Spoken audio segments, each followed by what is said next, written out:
All right, some NBA news here, and it's not about the very fun play-in games and all of that stuff going on. Jontay Porter, NBA player from the Toronto Raptors, has been fired from the NBA. Essentially, he's been banned for life. He will, no longer be able to play due to gambling purposes. So let's read the report that the NBA communications came up with.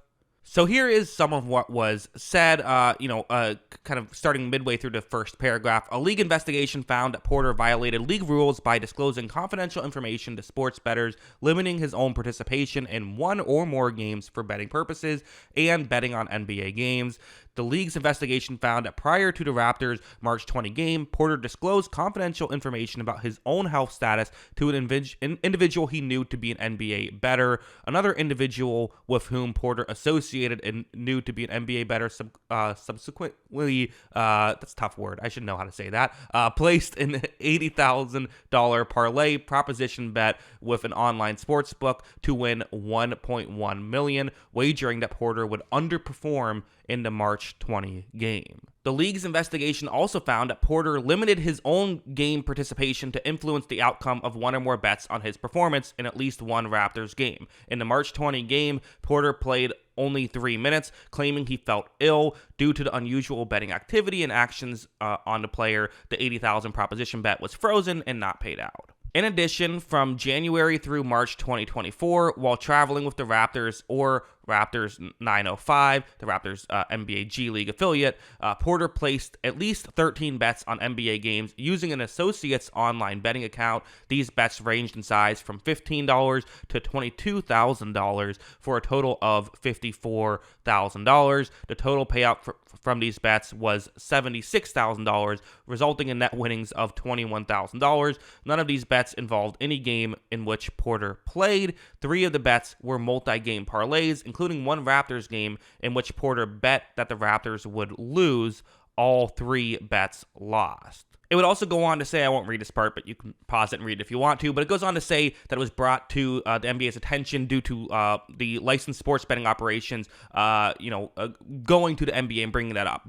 So that's how it was brought up, which, again, I think what all these stories kind of should tell you is that if you think you can get away with sports betting as a player, it's probably not going to happen. Like, these things are going to come out. Maybe it won't happen immediately, but certainly if you try to do it through legal means, it's essentially just not going to happen. NBA Commissioner Adam Silver said, "There is nothing more important than protecting the integrity of the NBA competition for our fans, our teams, and everyone associated with our sport, which is why Jontay Porter's blatant violations of our gaming rules are met with the most severe punishment. While legal sports betting creates transparency that helps identify suspicious or abnormal activity, this matter also raises important issues about the sufficiency of the regulatory framework currently in place, including the types of bets offered on our games and players. Working closely with all relevant stakeholders across the industry, we will continue to work diligently to safeguard our league and game." So what does this all mean? There's always a lot of weird arguments and weird takes that people have after this kind of stuff, but let's kind of get into each one. For one thing, I do think it's fair to question how would this punishment be as severe if, say, LeBron James had done this instead of Jontay Porter, who is a guy who has under 20 career minutes in the NBA, has, hey, he's been an NBA player, it's still an accomplishment, but, is not necessarily someone who is a superstar level player, and has mostly been a G League player. Would he still be getting suspended for life if he was a really good player? I don't know. That's definitely a question to be had. And while I think, again, you might say, well, if he was a G Leaguer, like how much, it was only made like 20 grand, but how much was that worth to him? Well, he had made over $2 million in his career. That's his estimated earnings according to Sports Track. So it's not like he's someone who hadn't made any money. But let's go through, again, what the allegations really are, what it means, and why it hasn't been met with the severe suspension. So first, the allegation doesn't seem to be officially that he was fixing games. It does seem to leave the door open that perhaps he was sick and just let people know he was sick, which resulted in a very big payout for a specific gambler, which, again, that's the best case scenario. The worst case scenario is that he claimed that he was sick, so that way he would have the under on the bet, and therefore his the person that placed the bet would win. And I suppose it is also worth mentioning that he did place bets. When he placed bets on his team, those bets lost. So it wasn't exactly like he was completely rigging it one way or the other to make sure that things went that way. Exactly, but there's enough of a gray area. The NBA is kind of just saying, you know what? We don't care. We don't want you in our sport anymore. This is where some arguments get really weird, because I always hear people, the two arguments that I just really disagree with, that I always hear when stuff like this happens. Argument number one is when people bring up, well, what about this player who did this horrible, awful thing that is still playing? Do you think gambling is worse than that?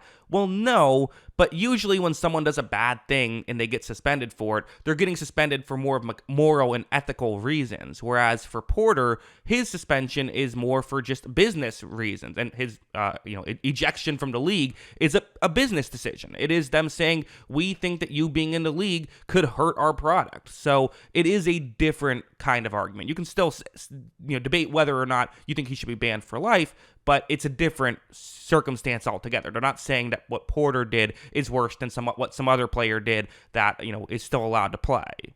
The second argument that I consider to be a very poor one is, well, there's all these sports gambling advertising things going on. And listen, I hate the sports betting advertisements, and I think it's a real issue that's going on with how much sports betting has been promoted. And I think a lot of people are getting exposed to gambling at a young age, and it's a dangerous situation. I think that that's all very fair.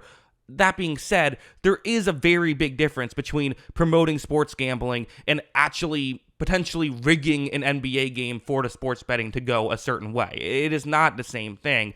And, when you're promoting betting on games, you're promoting other people who have no impact in the game betting on games, not someone who's playing in the game to bet a game. And again, it's worth mentioning that the bet that's been talked about the most was an $80,000, it was a parlay bet. I'm not sure exactly what it was tied to, but it was worth $1.1 million, which is, again, half of what Porter's career earnings was. So if there was a rigging here, it would kind of make some sense. Now, here's the issue, and here's why these things can get, I think some people were wondering, well, how do you find this stuff out? And it even said that bet was frozen due to the weird activity.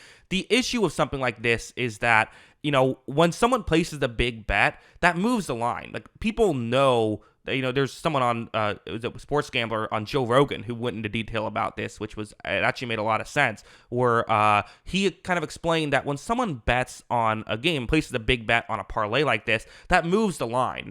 That's going to significantly change the line. People are going to look around and say, well, why did that change? That's something that sports gamblers notice. So sports gamblers know there was a large bet placed on Porter hitting the under on a specific game. All of a sudden, he feels ill, and the under hits. It's going to raise alarm bells. Sometimes it could be a coincidence, but it's going to raise alarm bells, and that's how these things can happen. So, yeah, figured I'd make a video kind of explaining what happened. I know I have mostly an NFL fan base, so I figured sometime, I did this with the Shohei Ohtani thing. Hopefully, I can just kind of explain what exactly happened and, give my thoughts on it as well. But, yeah, those are kind of, that's my thoughts on all of it. What do you think? Let me know in the comments below. What are your thoughts on this ejection, the suspension for life? What do you think? Let me know in the comments below. Always love hearing from y'all. And of course, as always, thanks for watching.